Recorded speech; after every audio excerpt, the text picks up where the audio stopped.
Hello everyone, and welcome to War of the Stars, a Star Wars podcast. Come to you as always from deep within the Outer Rim, far beyond the watchful eyes of the Galactic Empire.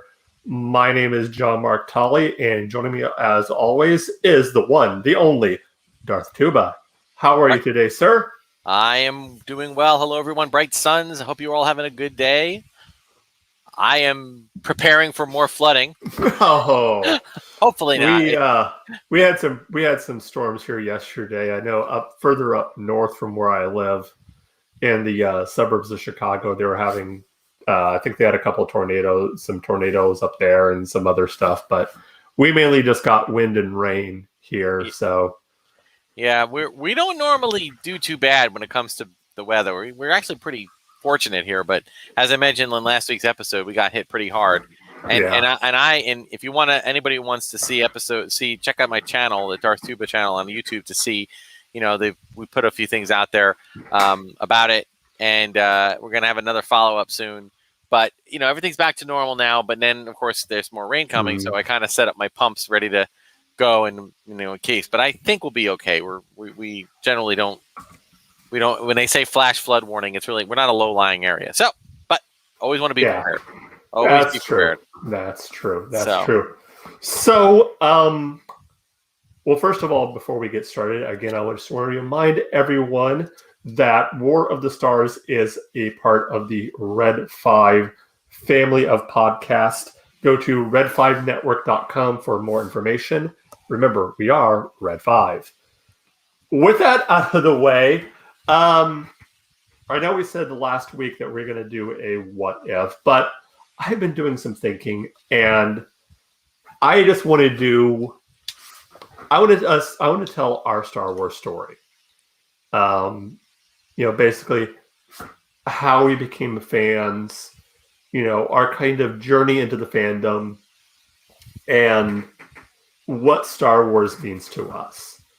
And I said that there's going to be something I was going to do, an announcement I was going to make. So I'm not going to wait till the end of the show. I'm going to do it right now. We want you to do the same thing. I'm going to put this as a Facebook post. Hello, Chantal. Hey, nice to have you here. She's another member of Red 5, the Red 5 Network. So it's great to see you. Great to see you here. Hope you have fun listening to the show. Anyway, like I was saying, I make a post on Facebook, but I said it right the first time. Awesome. Okay, cool. Just send us, you guys just send us a short video explaining your Star Wars story. And if you don't feel comfortable being on air, just send us an email, and we will read that email. But we want to hear Chantal. Hi, extra techie. We want to hear your Star Wars story, is basically Absolutely. what we're saying. I think it'd be cool just to hear all those stories, and then have the rest of the internet hear those stories too. So, with that being said, with all those caveats out of the way, this should be an interesting one. Interesting show with these guys in the chat. That's awesome. They're pretty cool. Well, why don't you tell us your Star Wars story? Okay, very good. Well, thank you, Mark. My Star Wars story begins in 1977, and it's I'm old enough to say that I was in the theater when the first Star Wars, just Star Wars, no A New Hope, no Episode 4, just Star Wars, came out, and I did not see it in the theater when on opening weekend. Many people say they did that, and let's face it, it was open in 32 theaters, so most people didn't catch it until later in the summer. Like me, my family, I was 6. I have a brother who was at the time 9, and my mom and my dad, and we went to go see it. And like many people's stories, they saw it, and it just, for me, well, for one thing, for me, it runs parallel to something else, which is I saw the movie, blew me away as a young kid. But I'd seen other movies, like that have been down that road. But then fast forward a few months, or actually a year probably later, and I'm in a store, in a department store with my parents, and lo and behold, there's a whole row of figures, action figures, and I realized, wait a minute, we can get this and act out the story, and oh my goodness, that's like amazing. We can have our own adventures. So I remember I'd gotten, I think, Luke Skywalker and R2-D2 as my first two figures, and my brother got Chewbacca and Darth Vader. And we played together. My brother and I always got along. He and I have always been good buds with it. Our interests were different, but we both love Star Wars. So it was a great thing for us to have.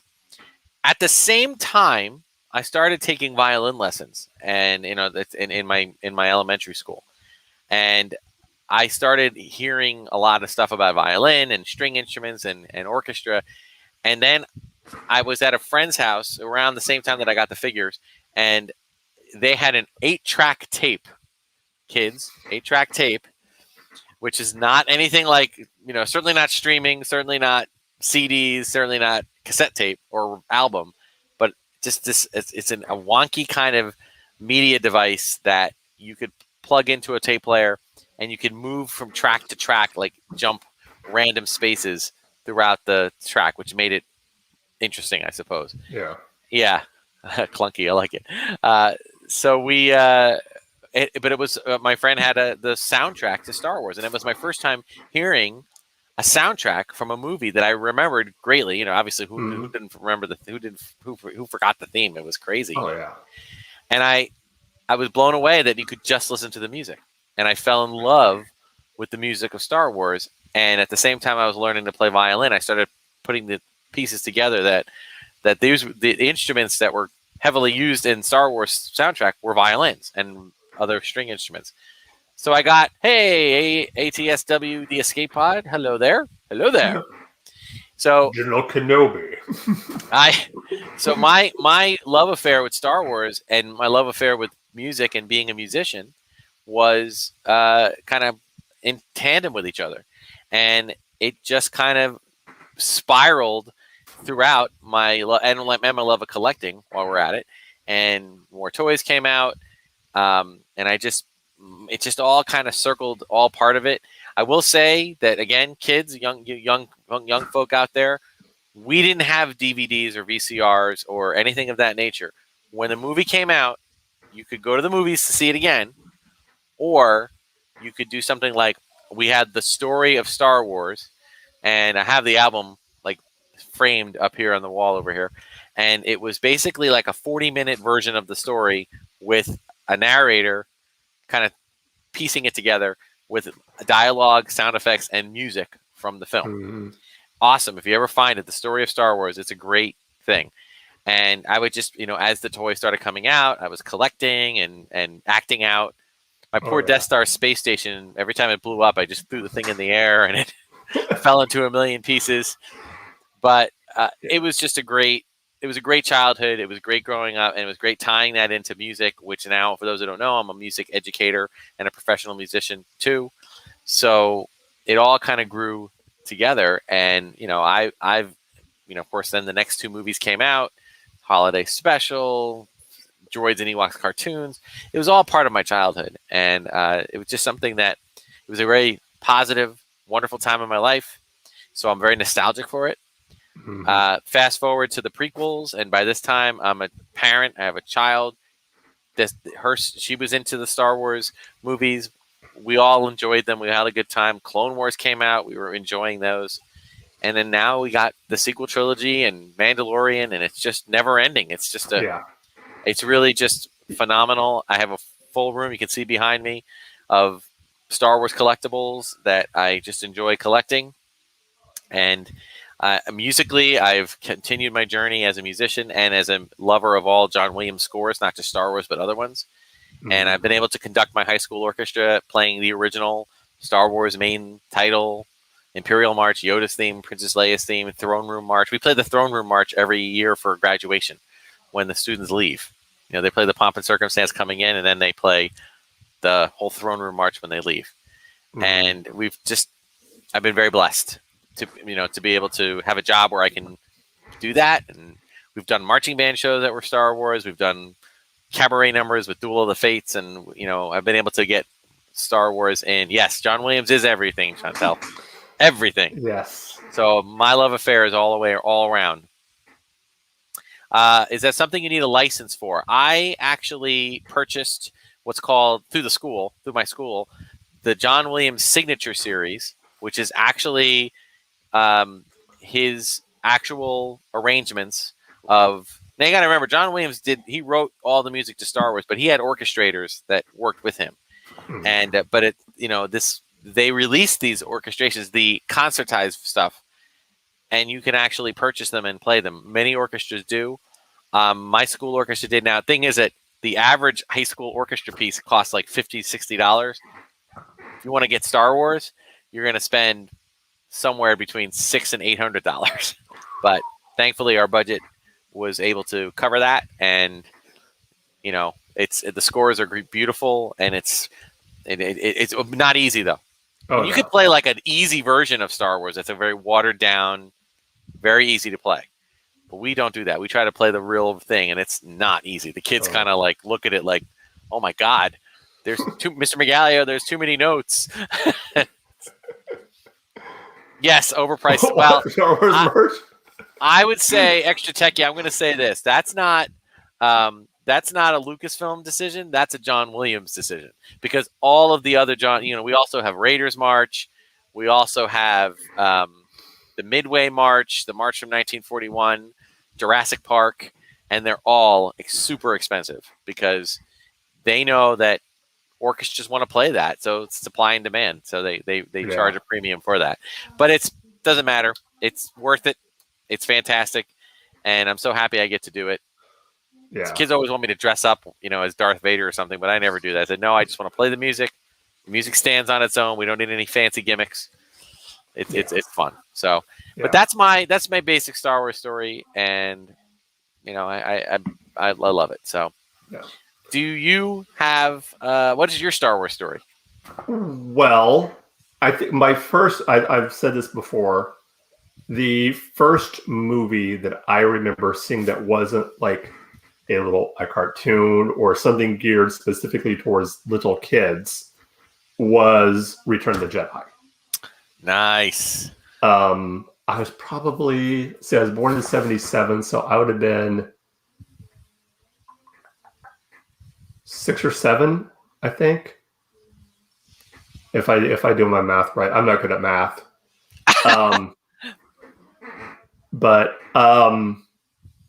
And I distinctly remember being terrified of the Emperor, being a little kid and being just terrified of the Emperor.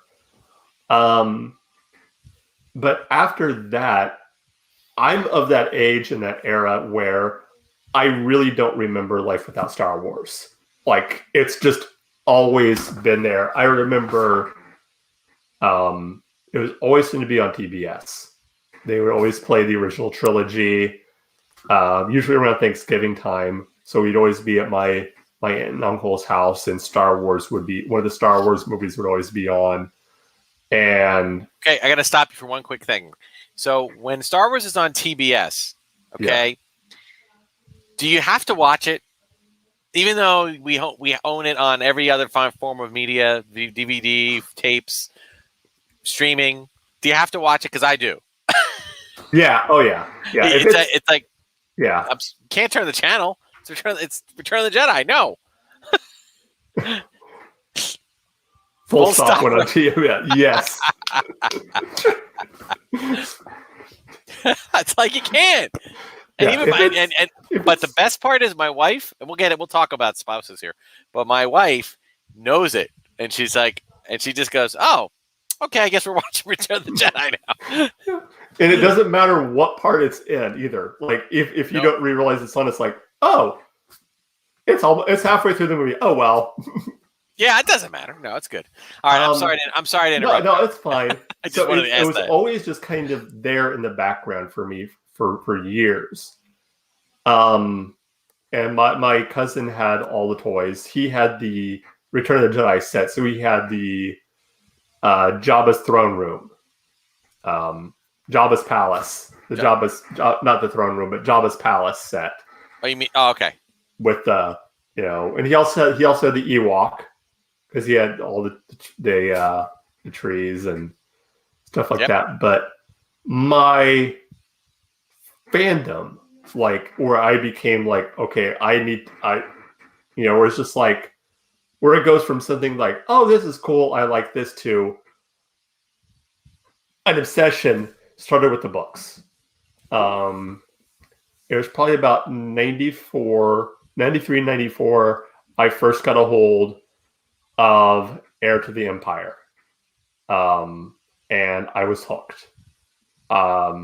Just reading, and from there, I wanted to read the rest. I read the rest of the Timothy Zahn trilogy, and then I started reading the X-Wing series. I started reading all of the books, and that's how I became hooked on Star Wars.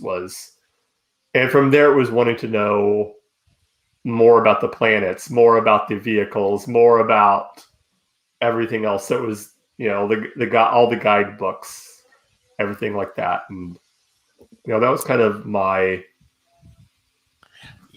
I will say, when you talk about the guidebooks, the West End games, the role-playing games, I was never into role-playing games, but when I walked into a gaming store and I saw the West End game, now by this time, I'm in my 20s, and West End Games comes out, and I look, and there's a book, and I leaf through the book, and they have all the characters from the Cantina, and they all have a name and an age and a planet they're from and a background and a quick story, and I'm like, oh my God, they're like building this universe.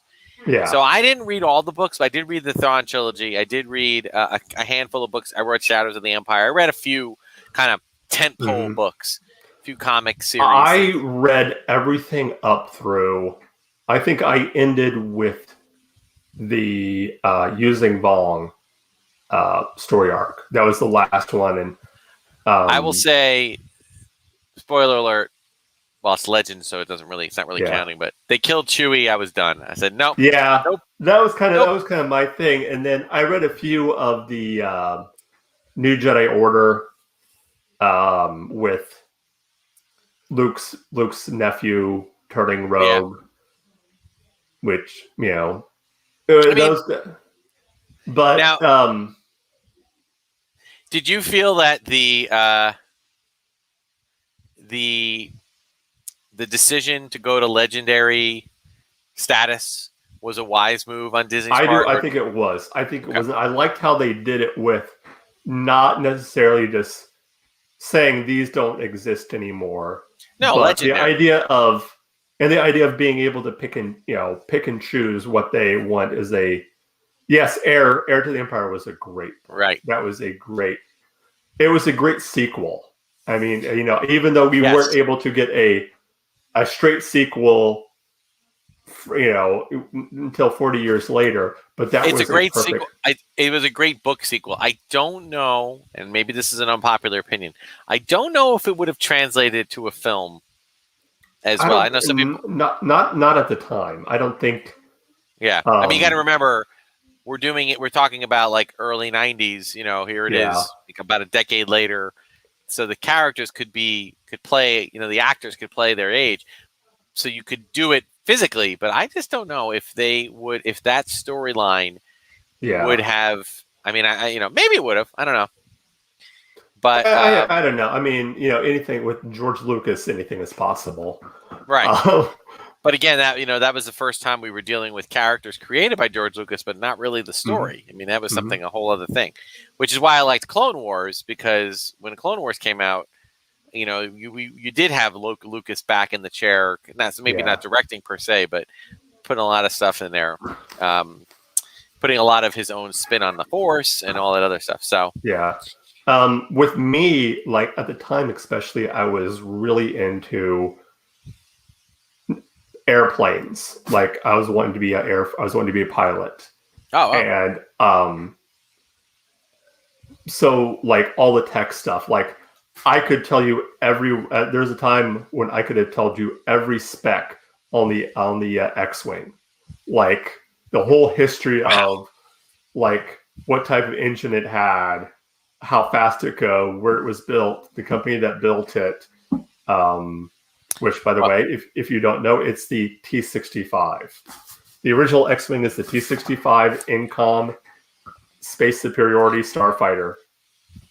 I will say without embarrassment that I am not privy to that information per se. The actual now, I don't know if this is still canon or not, but the old story used to be that the design was actually an Imperial design, and Incom, which was a nerd, yes, Nerd! Exactly.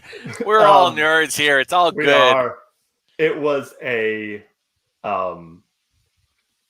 private company, and they were going to be basically taken over by the Emperor, nationalized, and supposedly the story was a bunch of the designers up and left and took all their designs for their new spacecraft, Starfighter, to the rebels, which of course ended up being the X-wing.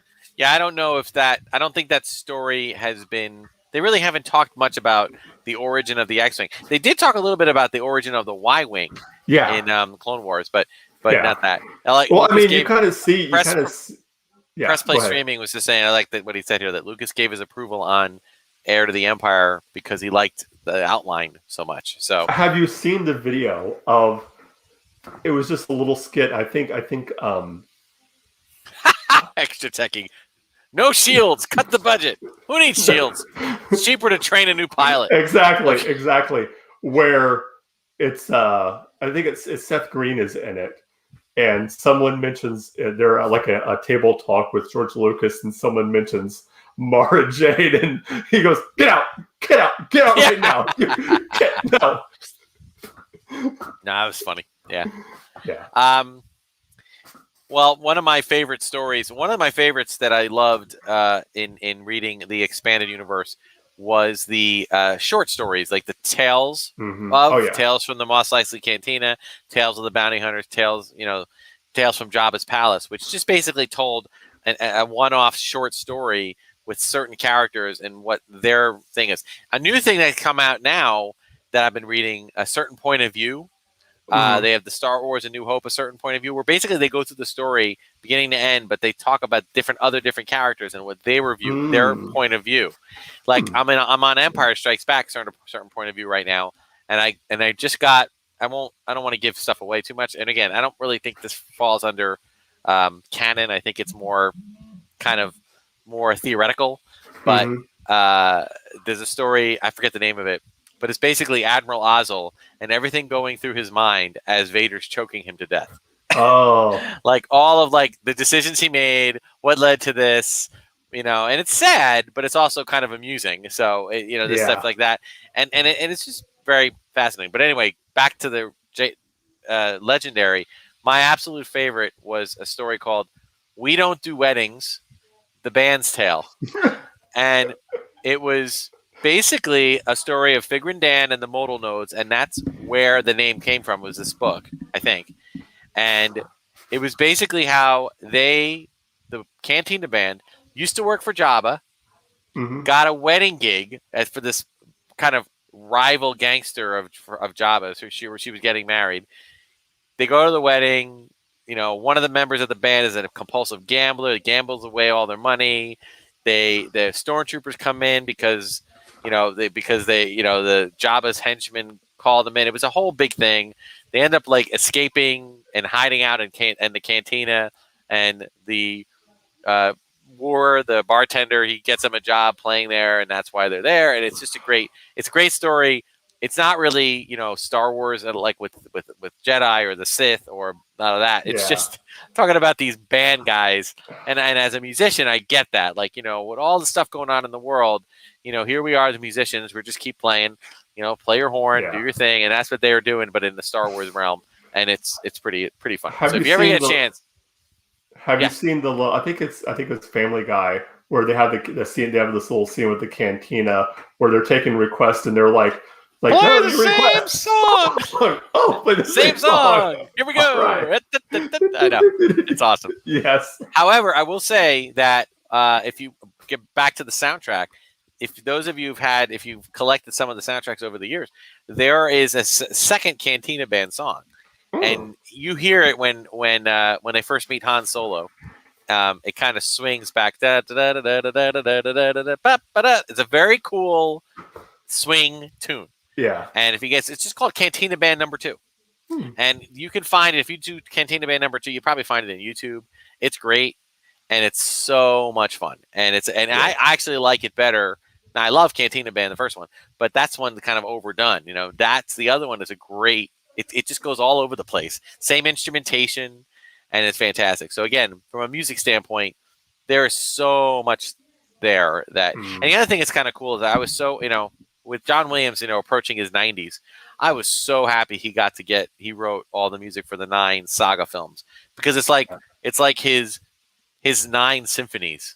Like Beethoven got 9 symphonies, and it's like a parallel. John Williams, although he writes tons of other stuff, he's still writing. But he wrote 9 epic scores for the 9 epic films, and they're fantastic. And I can't fault like or dislike the movies. I have nothing but good things to say about this. Yes, me too. I'll download it on my phone. Yes. Right here. No. Yes. So anyway, but yeah, so I would say that another aspect, going back to West End is it's funny, like from a collector standpoint, it's one of the things I was doing whenever I get a flood in my basement. It forces me to re-examine the collection, and I actually start to box a few things up that I don't think I want anymore, because as a collector, when you collect Star Wars, and it's different for everybody, but you go through different phases in your life, and it also depends on the movies. Like when Star Wars was done, when Return of the Jedi came out, Droids and Ewoks, that was it. There was no Star Wars. That was what they call, as in the collecting universe, the dark times, from like 1986 through about 1995, about 9 or 10 years. Yes, there were the books. Yes, there were some comic books, but really there wasn't a lot to collect. So we found anything we can get our hands on. It didn't matter. We found anything we could find. If I could found old tumblers from a Coca-Cola, I'd buy them, or kitchenware or clothing, kids' clothing. I owned a pair of Star Wars sneakers for like a 4-year-old, little tiny pair of feet. Would never fit me, but it was Star Wars, and it was a cool thing, and the box was cool, and the art was cool. So you did all that. Then you fast forward to when episode 1, 2, and 3 come out, and there's Star Wars is everywhere. It's in every aisle of the supermarket. It's in every store, everything. And you're grabbing stuff left and right, and it's a great time.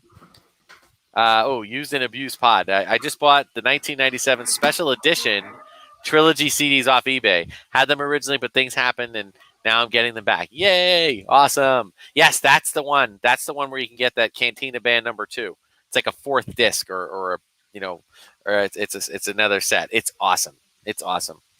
But so there are different times, and then after a while, then the prequels came and went, and then Clone Wars came, and there was stuff there. Then Disney buys Star Wars, and there's Star Wars stuff everywhere. Then they open up Galaxy's Edge, and there's stuff to collect there.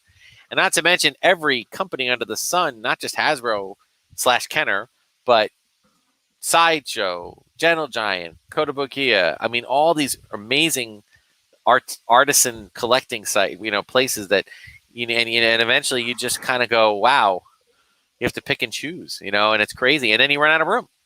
So you start to say, well, what do I want? Some people go for niche. Maybe I'm only going to collect Yoda stuff. I'm only going to collect Obi-Wan Kenobi. I'm only going to collect original trilogy. I'm only going to collect prequel trilogy.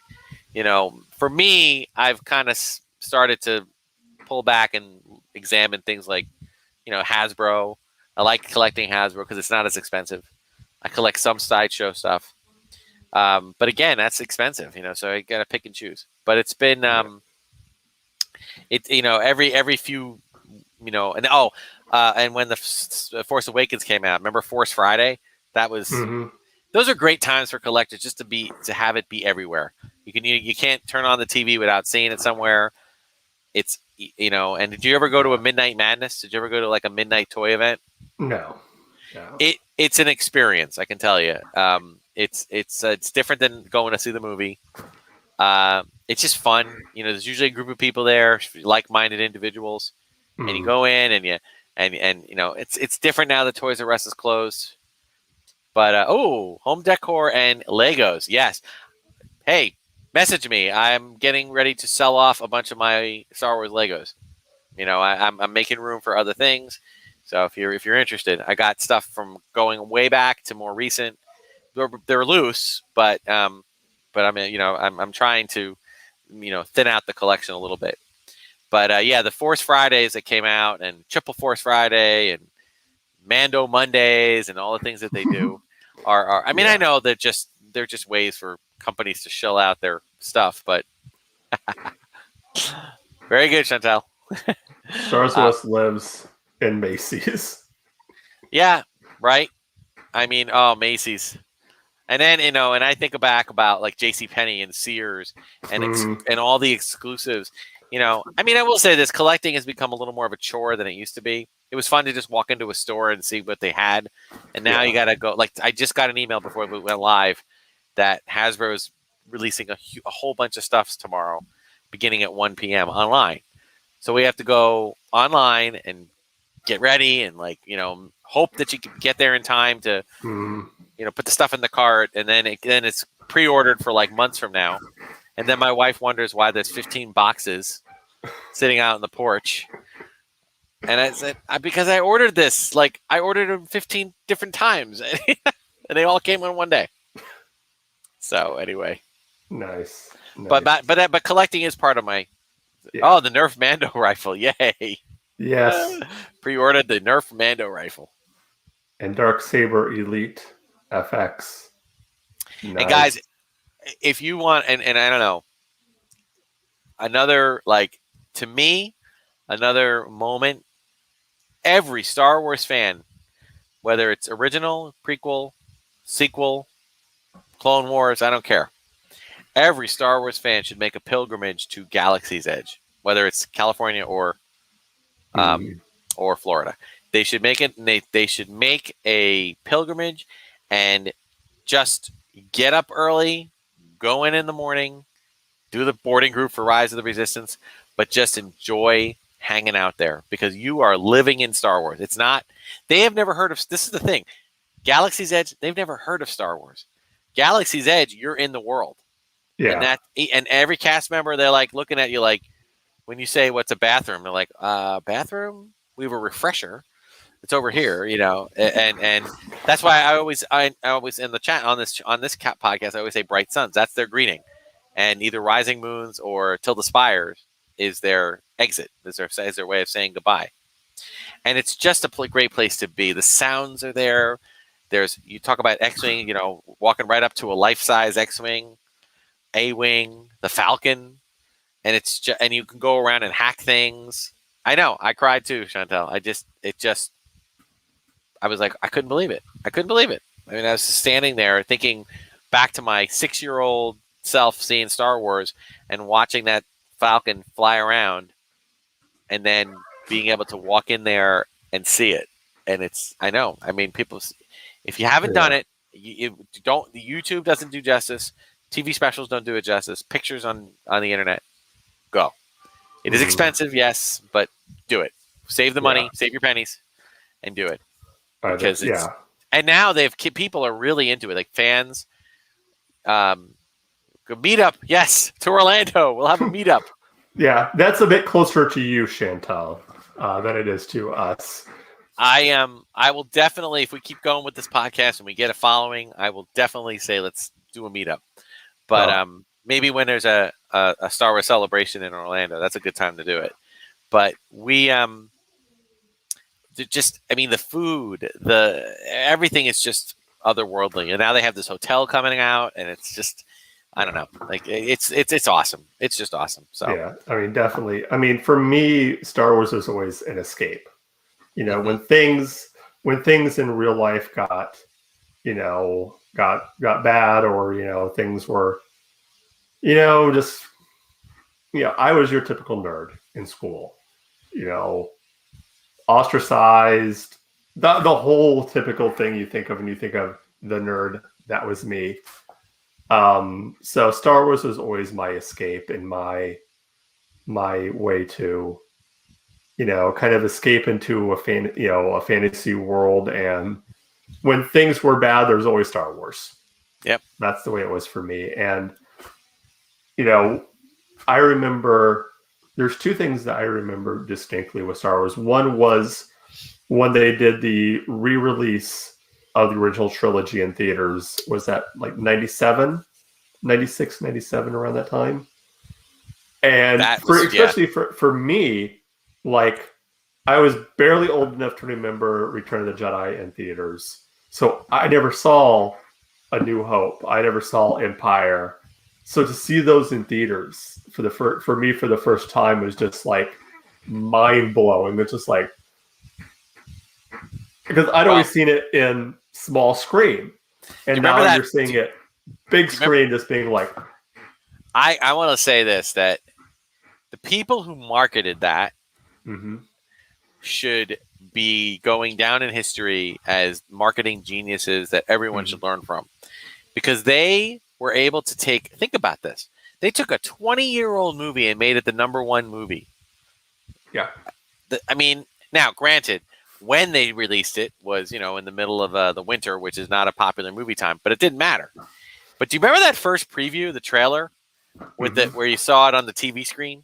Like, it was like the entire screen was black, except a little tiny TV in the middle. And you saw like the little, the fight. And it was like for an entire generation, the only way to watch Star Wars was on the small screen. But if you've only seen it like this, then you haven't seen it at all. And then an X-Wing flies out. Yeah. Oh my God. And I'll tell you, for me, that was another like pivotal fan, like, my Star Wars story moment, because just jump over to Extra Techie and Chantel. Yes, Disneyland is very small compared to Disney World because it's just a much more compact area. However, the Galaxy's Edge, Batuu are pretty much virtually the same size. So that you're not losing anything for your Galaxy's Edge experience going to Disneyland versus Disney World. You'll have the one thing they say that it looks a little different because of the different type of sun that Disneyland gets versus Florida. You can actually do the color scheme is a little bit different, but other than that, it's identical pretty much. But back to the thing, what was really cool for me on the special editions is that I got to take my wife to see it, and we were just when we got married. The funny story about that was we had gotten married in July of '94, and in April of '94. I was a first-year teacher. I was already teaching my first year, in the middle of my first year, but we bought a house. We bought a house in April. I didn't move in yet until we were married, but I did start moving stuff in from my parents' house. And, moved a piece of furniture, moved this, moved some clothes, moved over this. And then I moved about 20 boxes of my Star Wars collection in the garage. So, Cindy comes home from work and she looks and says, "What are all these boxes?" And I said, "That's my Star Wars collection." In hindsight, I probably should have waited to move them until after we were married because she probably she could have ended up like running for the hills if she had known how much Star Wars stuff there was. But then, she understood it. But then we got to see the movies in the theater together, and it was great. We had such a good time seeing it, and we went to see all three multiple times, and it was just fantastic. What do we got going on here in the chat, I have man? no idea. Let's rumble, bring the churro. I think we have a Disneyland. Is it a Disneyland Disney World throwdown, or is it just I don't know. These are all other members of the Red 5 network. Well, so I'm so happy to be able to be chatting with all you guys and seeing it. Yes, that's fantastic. You are nuts in the chat, but I love it. It's fantastic. It's great banter. But yes, I'm a Disney nut as well. Disney Vacation Club member, Disney D23 member. You know, I'm an annual pass holder for Florida. It's a place. We were just there 2 weeks ago. We're going back for Christmas.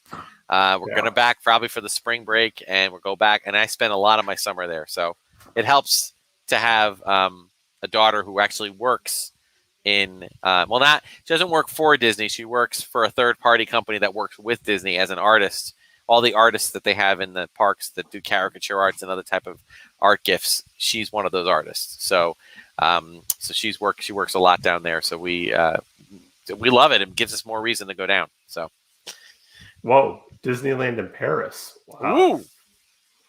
Whoa, that's fantastic. Oh wow, that place is one of the most beautiful parks. It really is one of the most. I mean, there's not a lot for Star Wars fans. They have Star Tours, I think, but it is an amazingly beautiful park. I've never been there. I've only seen videos and vloggers and stuff, but fantastic. So the third-party company is the Empire. That's it. Yes. Now, have you ever been on the Star Tours ride, John? I think we talked about this last time. Oh, yes. They did not have Star Tours when we were there. Right. This was like mid 80s, so I think it was like Donald's 50th birthday. It was something. It was Donald's birthday because I remember the parade at the end was all geared towards Donald Duck and. Well, it's another. I mean, it's a little bit unlike Galaxy's Edge. It's a little bit harder to. It's a little hit or miss when it comes to the ride because of this motion simulator. It can make you sick, making motion sickness. Yeah. I'm generally once they switched over to 3D, a lot of people said it was better. I think it's better.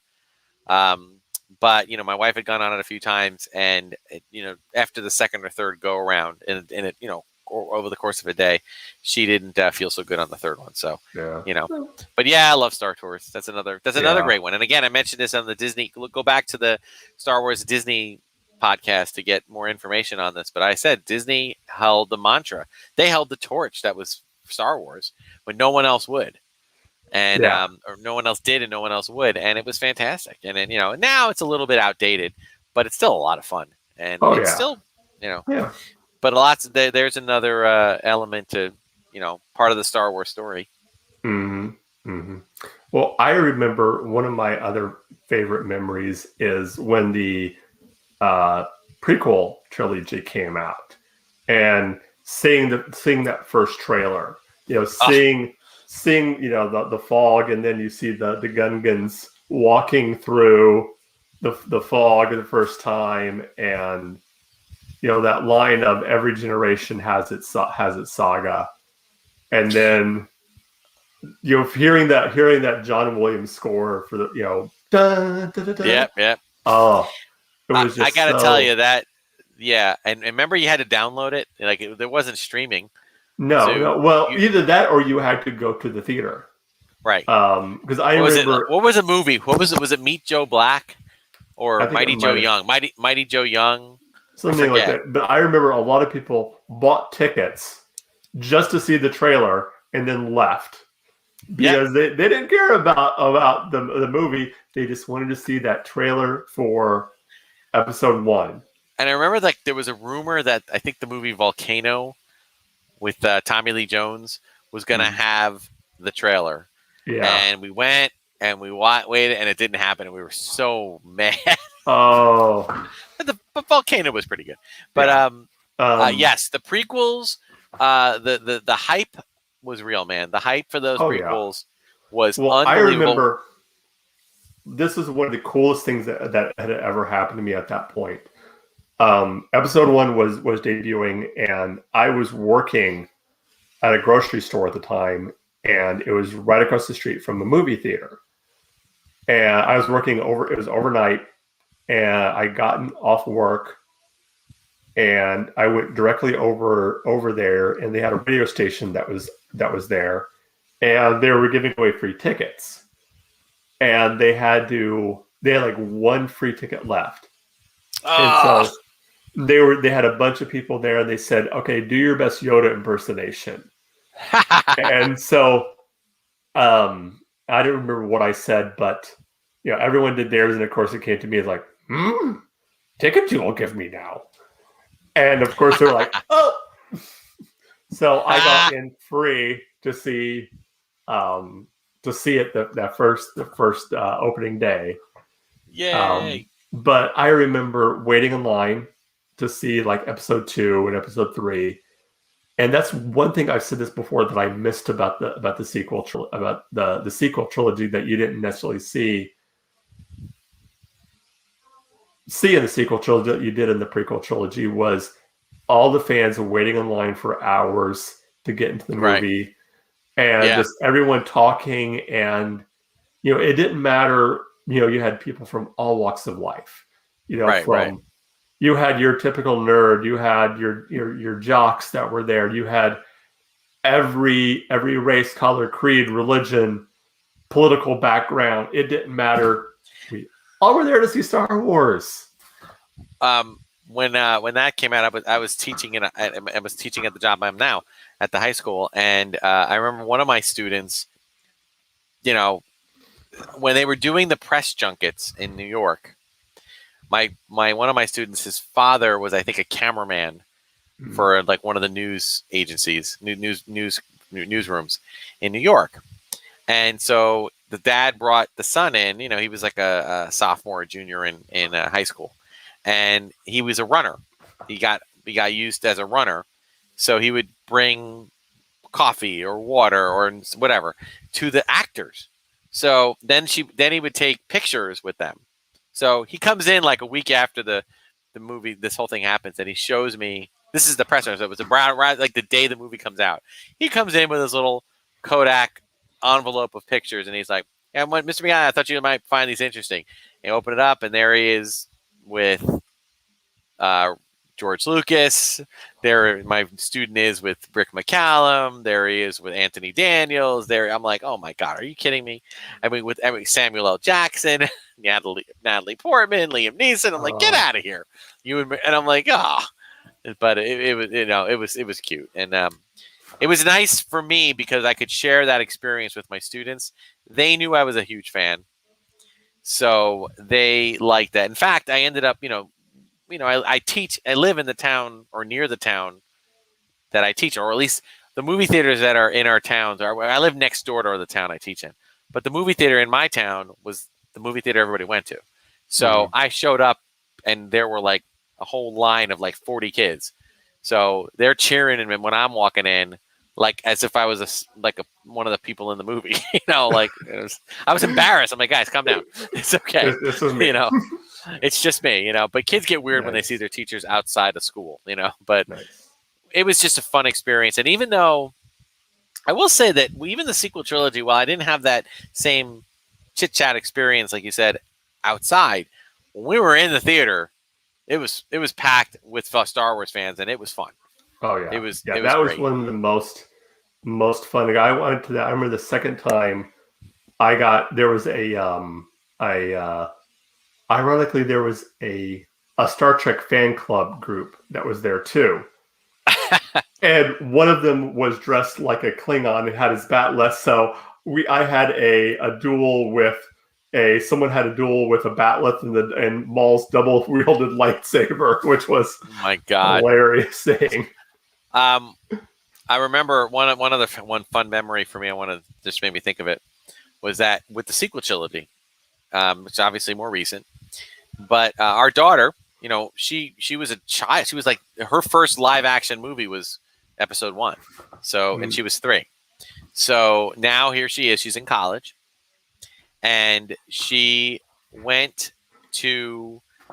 But the thing is that the way it worked out was that her college break, her holiday break, was always the way the movies, since they were starting to be released in December. We would always go see the movie. My friend and I and my wife and his wife would go see the movie Thursday night with the very first showing.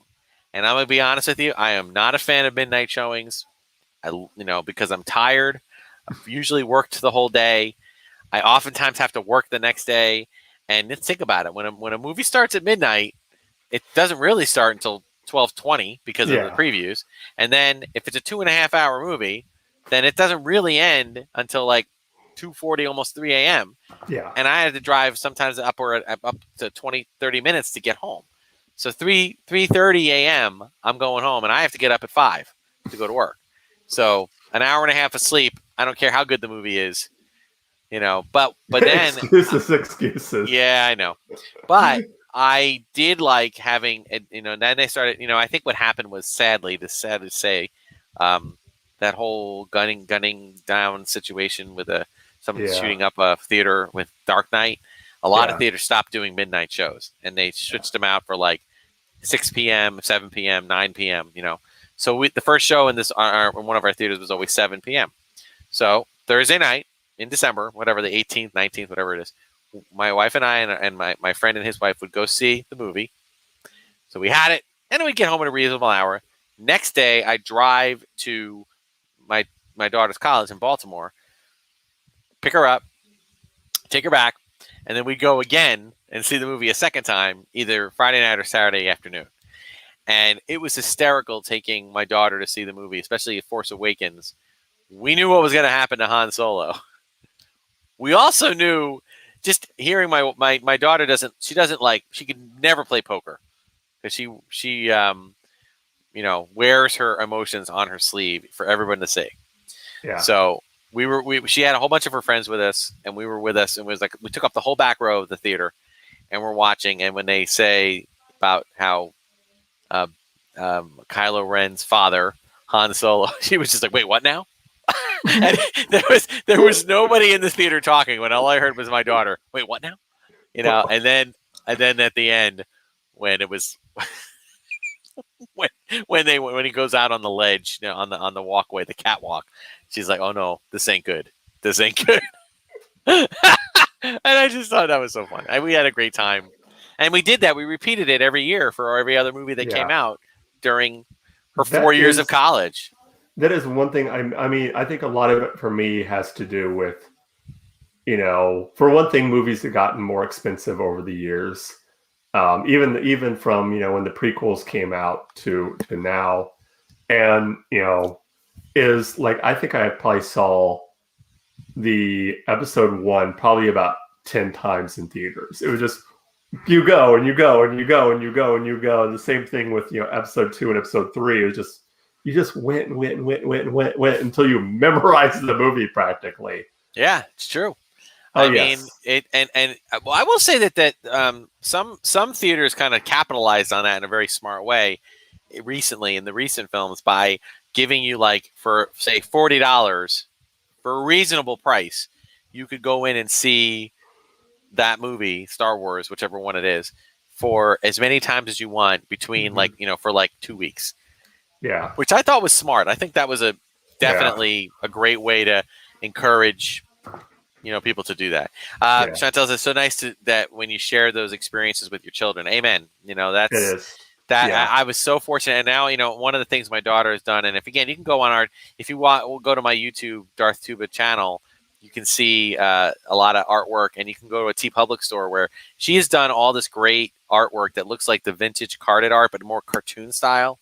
And I just have absolutely, she just does it for fun, and and then when she went down to move to Florida, as parents, we want to, she wants to be independent. She wants to pay her own way. And I said, okay, we get that. But I did tell her, I said, Karina, what if you ever want to, a few extra bucks, why don't you just do a commission for me? Do a Star Wars drawing. It doesn't have to be anything huge. And and she's like, are you sure? And I said, well, yeah, I mean, you're giving me beautiful Star Wars art, and I'll, give you $10-20 for it. It's cheaper than trying to get it at a Comic-Con. So she does that for me from time to time, and it's beautiful. It's great. And sometimes I get it printed out. I put a lot of it on my shirts, that kind of thing. And that's been a wonderful, wonderful meeting. So absolutely love that. And yeah, it's great. You share it with your nieces. It's just an awesome experience, especially when they connect. When the kids connect to it. That's one thing I've been trying. Definitely working. With my daughter, getting her to into Star Wars, and even from an early age, I remember. And one of these, because usually by the time we do this, she's already in bed. But Yeah. getting her to, I would always have her ask her, what does Darth Vader say? And she will say that, anyway, she'll say that, Darth Vader says, I am your father. I am your father. And then you say, well, what does Luke Skywalker say?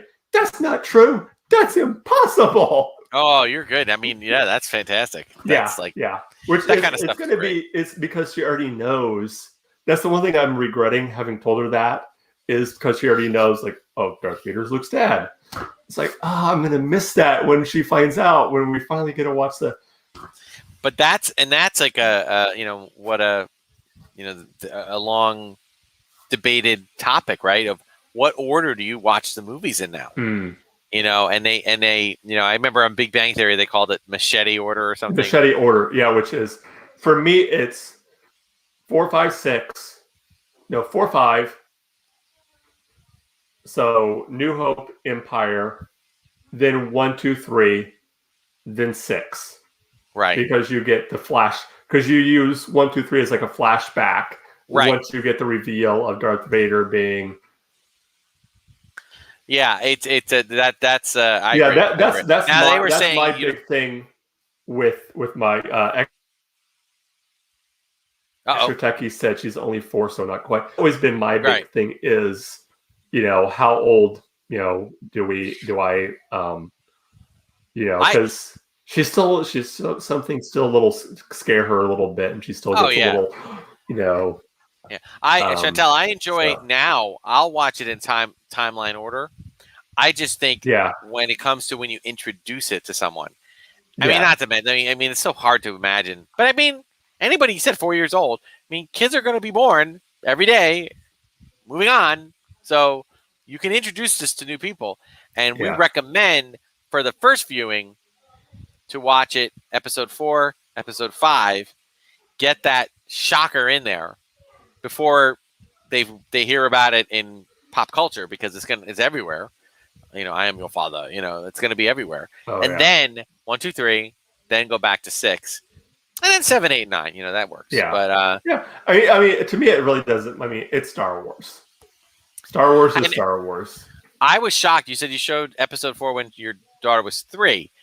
Well, I took my daughter to the theater to see episode 1, and I thought I was ready to cover her eyes with Darth Maul, but maybe it was the artist in her. She just liked the colors. Yeah. He's had that beautiful tattoo art, and I don't know, maybe because you can see his face, he's less threatening than Vader being with a mask. I don't know. It's because what's under the mask, I'll tell you what movie scared the bejesus out of me growing up was The Black Hole. Disney's The Black Hole. Because remember, that was kind of be Disney's answer to Star Wars. So Star Wars comes out.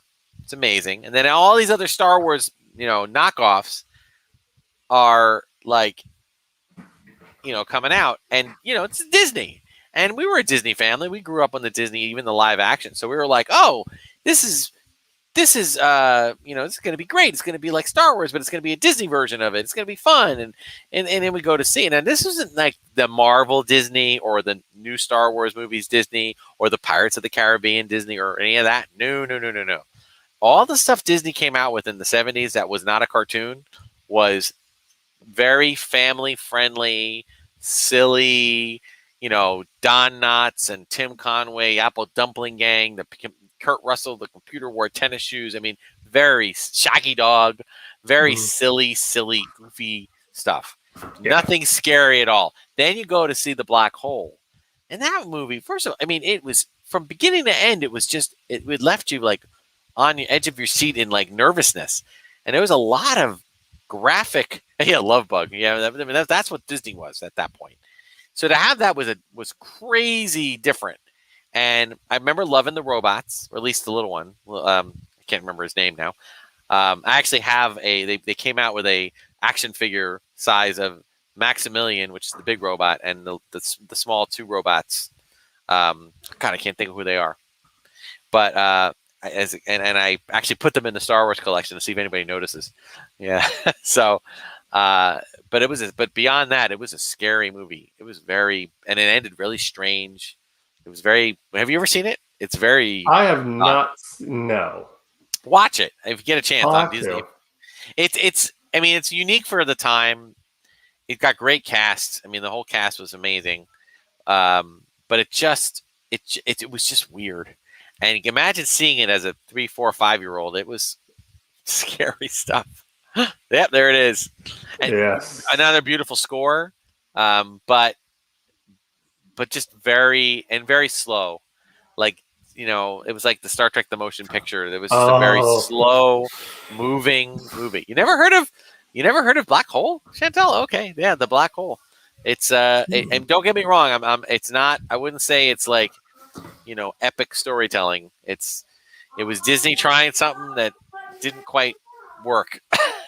Yeah. But it's unique now to see it just kind of like a page in history in the 70s, and Disney trying, now that Disney owns Star Wars, this was them trying to make their own version of it, and it just didn't quite work. But they had action figures, they had toys and everything. So wow.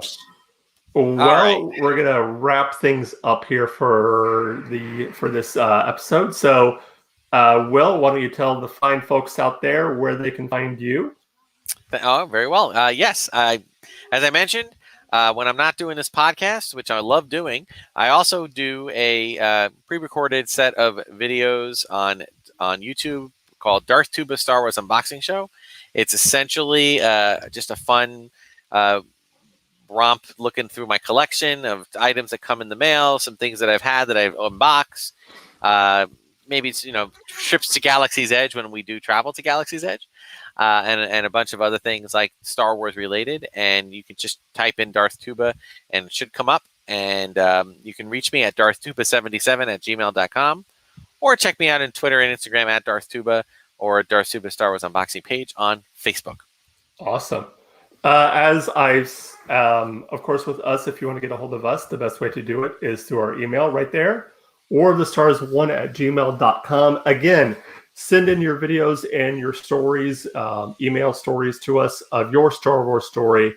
We would love to hear them. We'd love to get them up on the YouTube channel. Again, just search Or the Stars on YouTube. You'll find us there. Like and subscribe if you haven't already. And we expect to get more stuff. Other ways you can get a hold of us is through our Twitter page.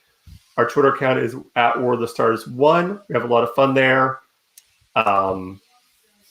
Just a lot of polls, a lot of stuff right there. Of course, as I mentioned, we are part of the Red 5 Network. Go to red5network.com for more information.